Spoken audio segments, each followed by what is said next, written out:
ఎంత కష్టం చేసినాం, ఎంత శ్రమ చేసినాం. ఆనాడు ఈ గులాబీ దండు తెలంగాణ రాష్ట్రం రావడం కోసం ఎంత కృషి చేసింది. మన నాయకుడు కేసీఆర్ గారు చావు నోట్లు తలబెట్టి వారు చేసిన కష్టము శ్రమ అంతా కూడా మళ్ళొక్కసారి పునశ్చరణ చేసుకోవడానికి, మళ్ళొక్కసారి సమాజానికి, అదేవిధంగా తెలంగాణ వ్యాప్తంగా ఉండే ప్రజానీకానికి గుర్తు చేయాలనేటటువంటి ఆలోచనతోని, అదేవిధంగా మనం చరిత్రలో ఒక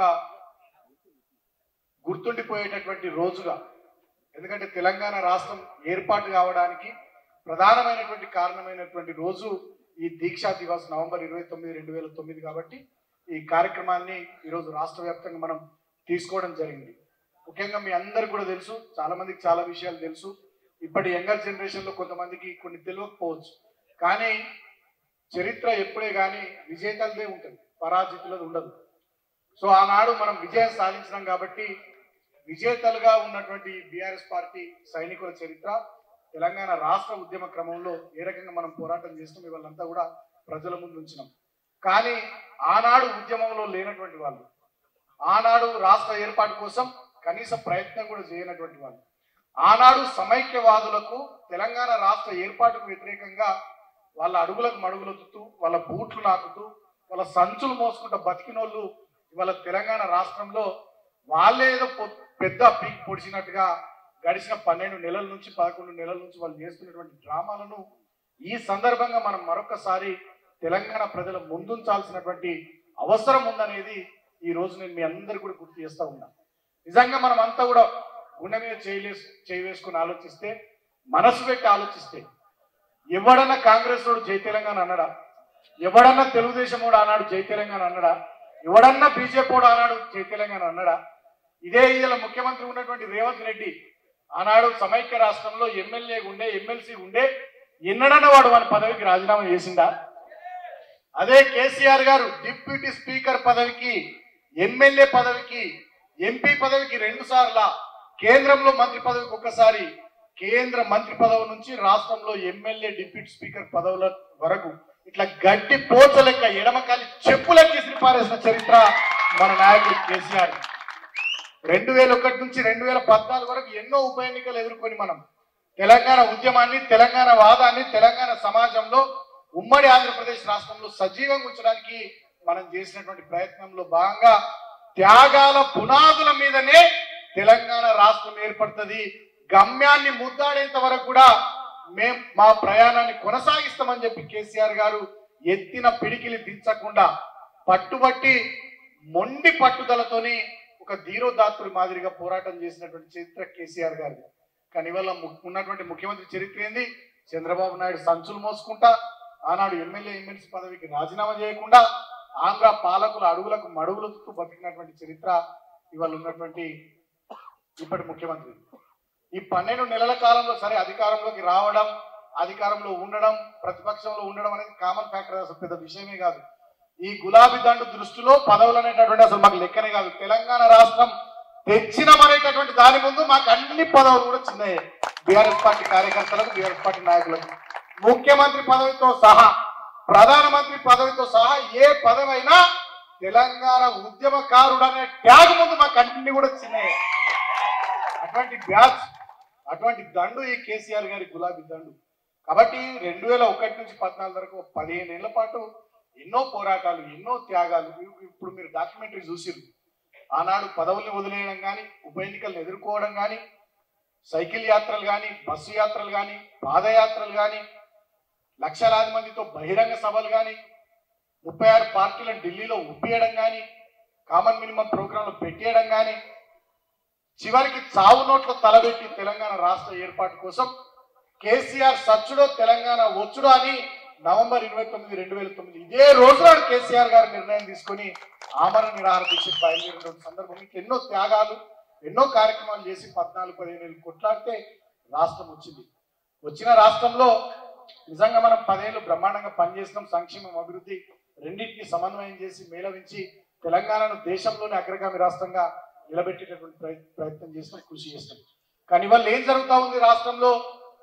ఒక 14-15 ఏళ్ళు మన ఉద్యమ ప్రస్థానం, 10 ఏళ్ల పాటు అధికార పదంలో మనం ముందుకు సాగినటువంటి రోజుల్లో ఈ 25 ఏళ్ల పార్టీ ప్రస్థానంలో ఆనాడు ఉద్యమం చేసిందేమో రాష్ట్రం కోసం, మొన్న అభివృద్ధి సంక్షేమము రాష్ట్ర ప్రజానీకం కోసం.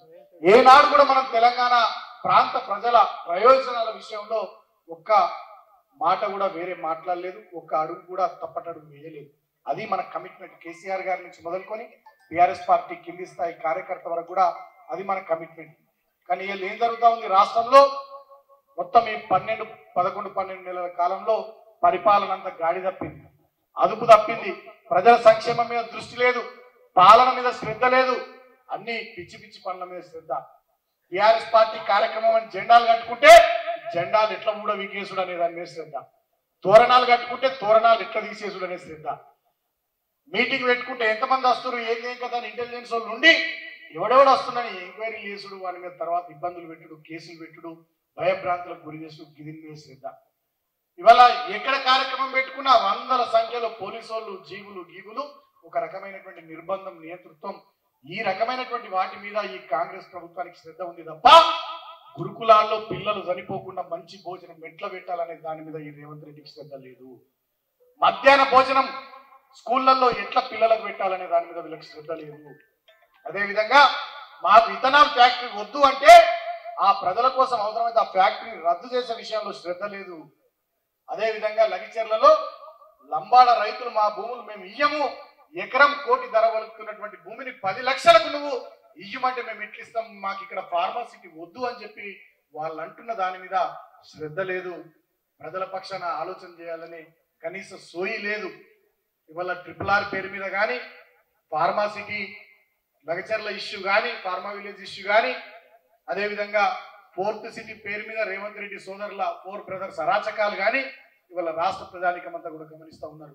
కళ్యాణ లక్ష్మి ₹1,00,000 చెక్కు తులం బంగారం లేదు, ప్రతి ఆడబిడ్డ 18,000 నిండితే 2,500 లేదు, స్కూటీ లేదు, ముసలి వాళ్ళకు 4,000 పెన్షన్ లేదు, 2 లక్షల రుణమాఫీ లేదు, 2 లక్షల ఉద్యోగాలు కాకెత్తికిపోయింది, రైతు బంధు లేదు, రైతు భరోసా లేదు, కౌలు రైతులకు లేదు, కూలి రైతులకు లేదు.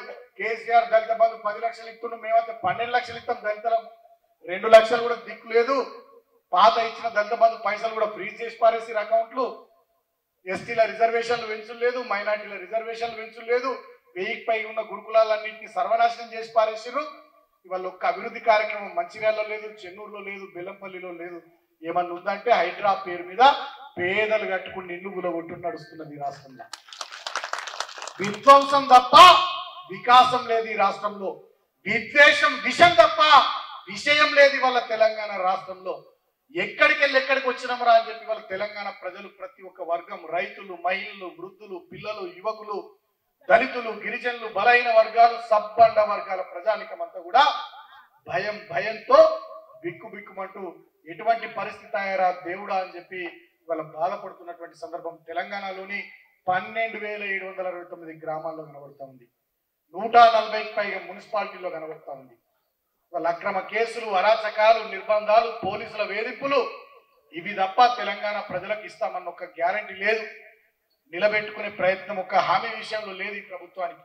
కాబట్టి ఈ సందర్భంగా నేను కార్యకర్తలందరినీ కోరుతా ఉన్నా, మన నాయకులందరినీ కూడా కోరుతా ఉన్నా, ఫీనిక్స్ పక్షి లెక్క మళ్ళొక్కసారి మనమంతా కూడా బ్రహ్మాండంగా ప్రజల పక్షాన పోరాటం చేసేటట్టుగా మనమంతా కూడా బలాన్ని పుంజుకోవాల్సినటువంటి అవసరం ఉంది.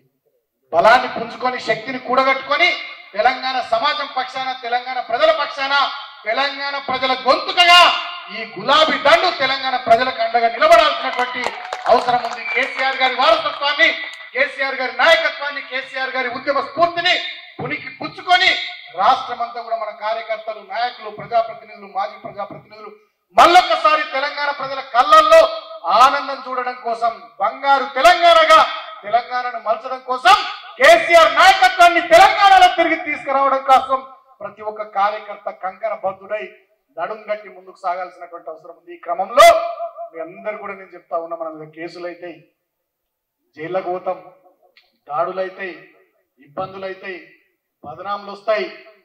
మన జుట్టు మీద ఉన్న ఒక తెల్ల వెంట్రుకను పీక్ పారేసినట్టుగా వాటానికి పీక్ పారేసి మనమంతా కొమరం భీం స్ఫూర్తితోని, భగత్ సింగ్ స్ఫూర్తితోని, చాకలైలమ్మ, దొడ్డి కొమరయ్య లాంటి వాళ్ళ స్ఫూర్తితోని ముందుకు సాగుదాం, పోరాడదాం, కష్టపడదాం, మంచిగా ప్రజల పక్షాన బలమైన గొంతుకగా నిలబడదాం. ప్రజారంగంలో ఉన్నప్పుడు విమర్శలు సహజం, దాంట్లో ఏదైనా మనకు మంచిది మనక చెడు ఉంటే తీసుకోవాలి, చెడ్డది ఉంటే గిట్లని గిట్లు ఇడిసబెట్టాలి, మన పని మనం ప్రజల కోసం చేసుకుంటూ పోవాలనే ఆలోచన చేసినాం తప్ప, అభివృద్ధి మీద దృష్టి పెట్టినాం తప్ప, నిర్మాణాత్మకమైనటువంటి పనుల మీద శ్రద్ధ పెట్టినాం తప్ప, పనిలో మేము పోటీ పడ్డాం తప్ప, కేసులు పెట్టేయడంలో ఎమ్మెల్యేల మానాడు మేము పోటీ వల్లే, వాణిని తొక్కేయడంలో కొట్టేయడంలో మేము పోటీ వల్లే.